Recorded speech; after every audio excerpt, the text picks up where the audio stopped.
नमस्ते दोस्तों। मैं आज एक कहानी पढ़ने वाली हूँ। कहानी का नाम है सन्यासी और चोर। बहुत समय पूर्व किसी मठ में देवशर्मा नाम का एक सन्यासी रहा करता था। वह बेहद योग्य और बुद्धिमान था। बहुत से लोग उपदेश ग्रहण करने और अपनी समस्याओं पर विचार के लिए उसके पास आते थे।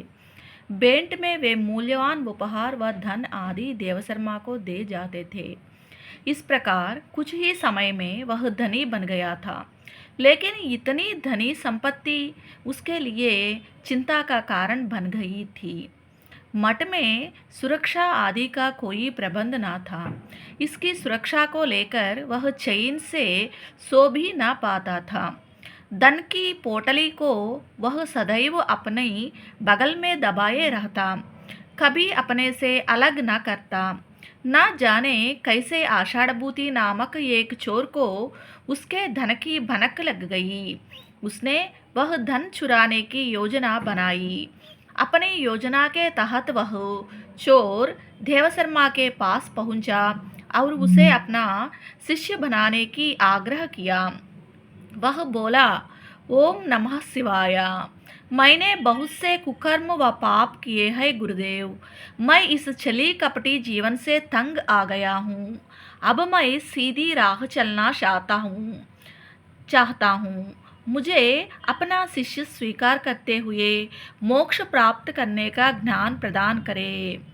मेरे बच्चे, देवशर्मा बोला, तुम्हारी बात सुनकर मुझे बेहद प्रसन्नता हुई, कहकर उसने कुछ मंत्रोच्चार किया और आषाढ़भूति को विधिवत अपना शिष्य बना लिया।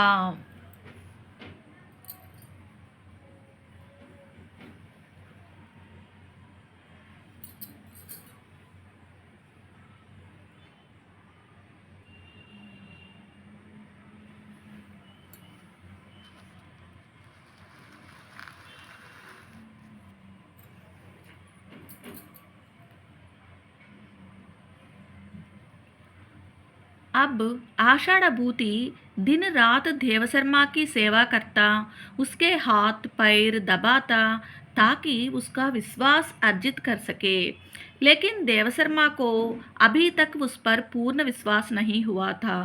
वह उसे रात को मठ में प्रवेश भी नहीं करने देता था। धन की पोटली पहले की भांति अब भी सदैव उसके बगल में दबी रहती। चोर इससे बेहद परेशान था, लेकिन उसने उम्मीद नहीं छोड़ी थी। आसपास के गांव वाले घर में कोई धार्मिक या मंगल कृत्य संपन्न करते समय देवशर्मा को अवश्य बुलाते थे।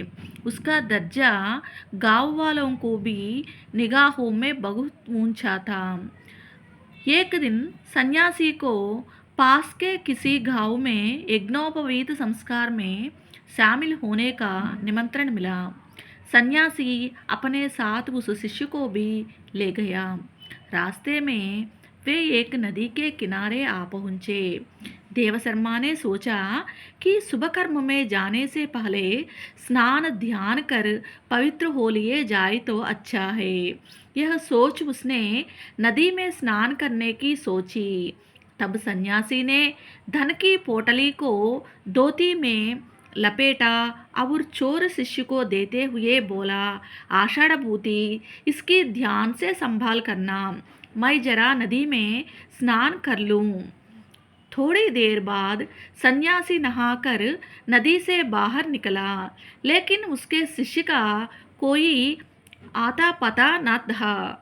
पास ही उसकी धोती जमीन पर पड़ी थी। वह तुरंत लपका, लेकिन धोती में पोटली नहीं थी।